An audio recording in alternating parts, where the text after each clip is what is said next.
Hi guys, Frost Fangs here, back with another Paladins video, and you're playing some Grover. Today I'm not sure exactly what the direction is going to be just yet, whether it's Rampant Blooming or Ferocity damage or healing. That's kind of the point of the video, is that he does have two pretty viable sort of ways to play him, even though the build is the same for both. Tons of extra radius on the Blossom, a ton of damage reduction on the Blossom as well for 4 seconds. This card is kind of crazy. Both of these are super strong, and then this version is focused on reset, with the other one it's just got a bit of extra cooldown reduction on the Q. It's kind of hard to pick between the two most of the time, except for me, I just always go for the reset one pretty much. But occasionally, if you think you're going to be really defensive and maybe have a hard time, that can be better. I would just recommend the reset version of it. They're all really strong. You can tweak it quite a bit. It's just that these two cards specifically are kind of ridiculous and are more than worthy of being the focus of the build, even though there are a few other options that I see. Yeah, I would just stick to this. But the super easy way to think about it is you're buffing out your weapon and getting extra damage scaling, or buffing out your heal and also getting a nice little heal on the F. But we've got Bomb King, Ray, Andra, and Makoa. A solid scenario here for it versus Io, Tiberius, Charlene, Vatu, and Inara. And I guess technically you could go for Deep Roots if you wanted to be sort of in the middle, but it's a bit of a weirder option at the moment. I'm very tempted to go for Ferocity here just because, even though I'm going to focus on heals, the damage will be kind of nice. Rampant Blooming, I think we can maybe dodge because we have a Ray. We'll grab the reset setup here anyway and start with Kronos. I don't think I'm going to get Nimble though. We'll run left. We've got Pluck, Focus, Accelerant, Desert Silence, Treacherous Ground, Unearing, Titans Free, and Sacrifice. Interesting talents, and just an interesting looking match overall. There's a Q on him kind of early. Can we duel this Charlene? I think we sort of can. I'm in a bit of a bad spot. We're going to push in here, even though the whole team sort of just retreated. I'm in a really awkward spot now. We'll pop the Q. Don't really know what I should try and do here other than focus down the Charlene. We also can get, I guess, extra limbs if I'm playing a little bit more focused around damage, so the reset setup maybe makes more sense specifically with this.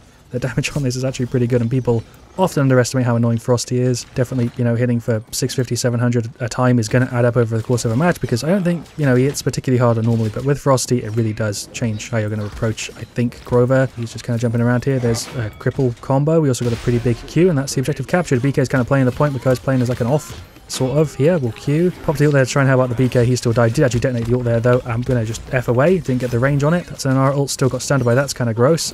Team seems to be sort of alright. We're going to Q here. Still in range for him.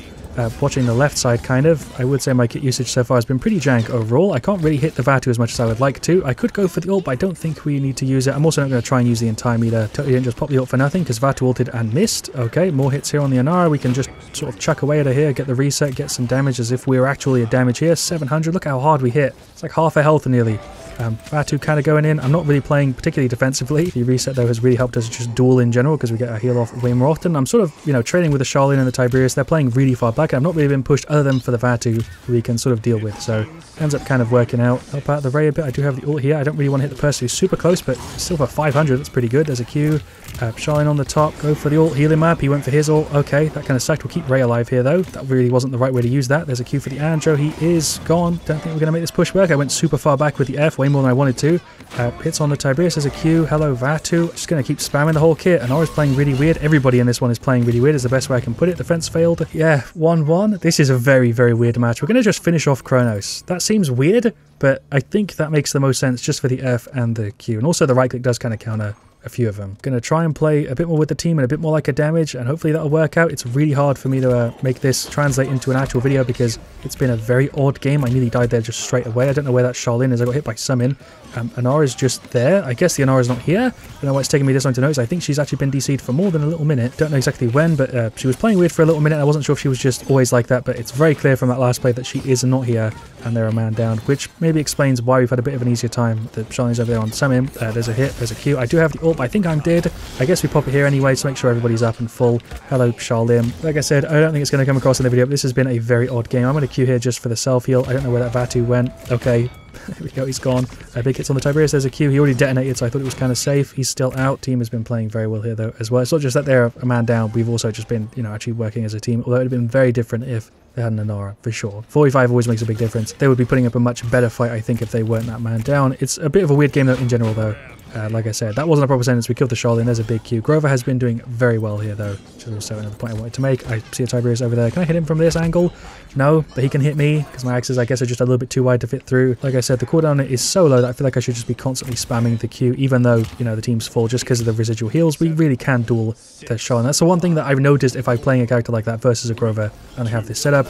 You get hit pretty hard. I'm going to go for the ult.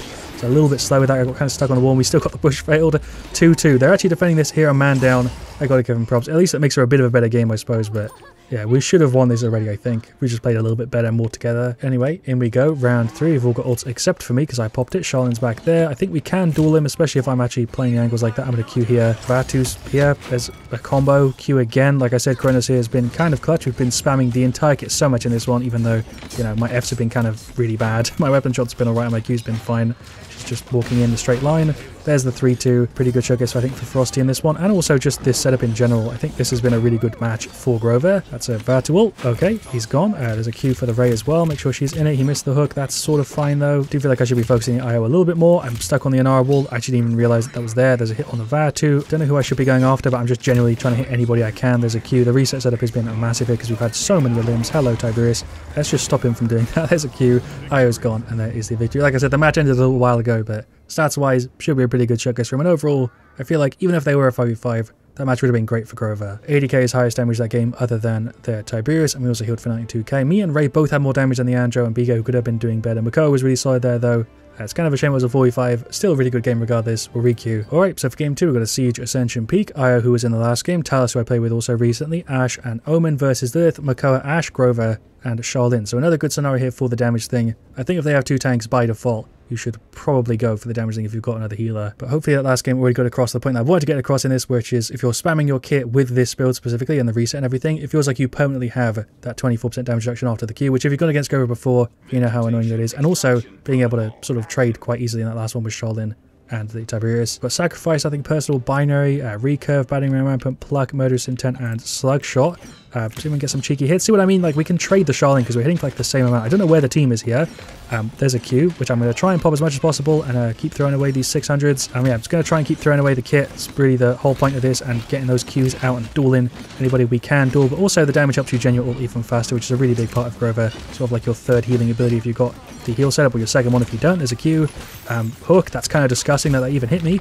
I managed to get an F off kind of there, but yeah, that hook kind of came out of nowhere. The Makoa hit me for most of my damage there. Team's kind of working away at him here, though. Didn't grab Nimble here because I don't think I really need to because they don't have a flank. I don't think I'm going to get pressured too much. I'm going to try and get a little bit closer to the Ashe and help her out a little bit. She is very low here. Like I said, do have the ult ready, but our Ashe played really weird in that last round. She should have pulled back towards the team. They have got the double tank, so the damage numbers are going to be kind of massive here. That's an Ashe ult. I think that was our Ashe. Going to go for my ult here just to keep everybody up. This feels like a weird play. I'm going to keep holding it just so we can get everybody back. There's a Q. This is a very, very weird game. Just like the last one, though, I think this is going to be a pretty good showcase for it. I'm just going to keep chasing down the Ashe and finish her off here. There's a Q again. I guess it wasn't our Ashe who ulted in, it was their Ashe. I didn't even really notice because she was just on her own. That sort of worked there, though. Hits on the Makoa. He's probably got his ult up if he's playing like this. I was going to ult him. I think we can still get rid of him. He's going to hook the Omen. F back here. Sure, that was not how far I wanted to go. Again, just spamming with the kit, trying to keep him up, but that is going to be the objective loss. That cripple on Charlene hits really hard. The double tank, I think we just don't have enough damage to go through, even though we're both spamming, and we have an Omen here. I think maybe late game when Cauterize is a bit high, it should be a bit easier. It's kind of the same thing on their side. They're taking forever to go through us. I should have died a ton of times already. Gonna go for the ult, make sure nobody dies. There's a Q. Ashe is actually not off the map, very close there. I'm gonna just pull away over here. Sure, I often don't even try and get like the optimal position with the F. I just try and get myself away. Ashe there said after court, and I think that was in reply to Talis asking when there's something gonna happen, and it's exactly what I was just saying. That's an Ashe ult. Gonna try and duel the Charlene a little bit. Like I said, that's my job here, is damage with a little side of healing. Grover's kind of doing the same sort of thing. Io's healing for a ton as well, though. I think Court's also going to work against us. Lilith is just stood right there. Very weird. I don't know why Talis used the ult on her. Okay, that's an Ashe ult. We'll ult the counter. There we go. That's like the 5th time I've done that. That's a hook from Makoa. That isn't where I wanted the F to go. I tried to spin around and messed up. Got some Haven running back in here. There's a Q. Tried to pop that as early as physically possible, but I don't see how we go through them here. I'm not even trying to hit the tanks. I'm usually trying to focus somebody else. There's another Q, but I do get hits into them whenever I can, of course, as long as there's not a squishy for me to hit, who are a little bit more valuable in this one. There's a Q. We got the defense successful. I thought that was their push for some reason. Yeah, 1-1. Ashe just zoned off the Grover. There goes the Talis, just insta-tapped by the Makoa, but I don't know what the item choice is here, though. I think it might be Rekka, just to go through the shields, but that feels really strange between that, to be honest, and actually going for just extra health. There's an ult, just to make sure we don't all die here to that Makoa ult. He's kind of low, actually. There we go. Nice. I don't know if it makes sense to go for the shield clear. I actually don't know. Push up here with the team. Lilith is here, by the way. She was stood still for a little while, but I think she was just, like, doing something, because she seems to be, you know, playing normally now. Talis ulted, I think, just to bait. There's a Q on the Ashe. There's a cripple to get her out of the F. I think Omen also grabbed her. Kind of surprised surprised none of them snuck around there. I thought that could have gone much worse. There's an F away, and the hook hit me at the perfect time for that not to work. I was a little bit too pushed up. I realized Barrier too slow. Ash ulted. Omen's fine. He's got a ton of resilience. So does the Talus. I'm going to finish off Kronos, which I think is the play here. Probably the wrong play, but let's get rid of the Lilith there. That actually landed nice. Makoa is actually the only one I think clearing me, because if he hooks me and I can't really do anything, I don't really get too annoyed by the rest of them. The team is honestly putting in work. Specifically, the IO here is picking up for the heals for sure. Just overall really working. There's some hits on him. Playing in a bit of a weird angle here, but there's some hits from him. I was a little bit worried I was about to take a Makoa hook, but we're fine. There's a Q. Again, the team has just been putting in so much work here, and I think this has been a really, really good example for Grover. That's Makoa going on the side. He's in the queue, but he's gone.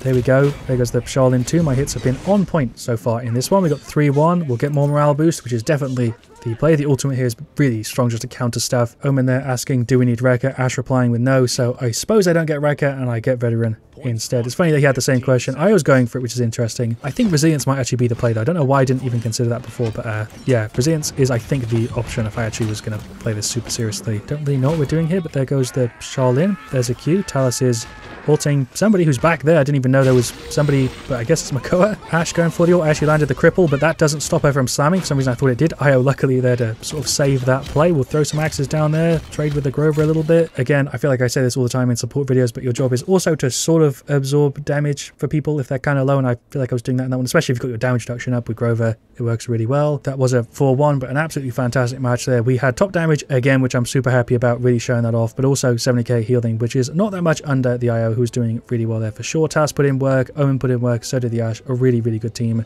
They put up a really good fight for it. Shout outs there to their Charlene. Just a fantastic set of games for Grover, exactly what I wanted. Very interested to see how he'll do in the next update with the new item store and sort of the new state of Paladins after all the different, changes, because there's quite a few to champions I think will interact with Grover in maybe an interesting way afterwards. We'll see. He's still going to be super strong just because of the cards he's got and the way his kit works. He's got a hell of a lot there. But of course, thank you so much for watching. Leave a like if you've enjoyed. Of course, let me know what you want to see me next, your thoughts on Grover. I'll see you guys all very, very soon. As always, stay frosty.